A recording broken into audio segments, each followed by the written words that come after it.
Ready to weave some digital magic? Today, we're creating a stunning plaid pattern from scratch in Procreate. First, open Procreate and create a new square canvas. A 2000 by 2000 pixel canvas works great.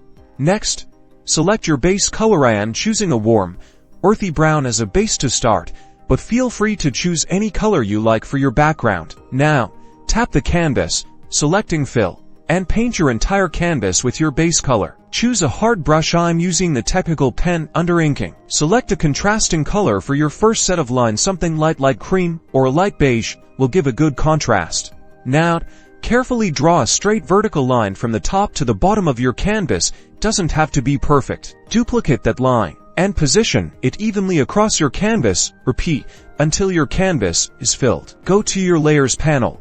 Tap and merge all your vertical lines into a single layer. Now, choose another contrasting color for your horizontal lines. A darker, complementary color works really well. Just like before, carefully draw a straight horizontal line across your canvas. Duplicate your horizontal line and position it evenly across the canvas. Repeat until filled with your horizontal lines. Make sure your horizontal line layer is on top of your vertical line layer in your layers panel. Reduce the opacity of your horizontal line layer. This will allow the base color to show through, creating the plaid effect. Around 50% usually works. And there you have it, your very own custom plaid pattern in Procreate. Use it for backgrounds, textures, or any creative project you can imagine. Don't forget to like and subscribe for more Procreate tutorials.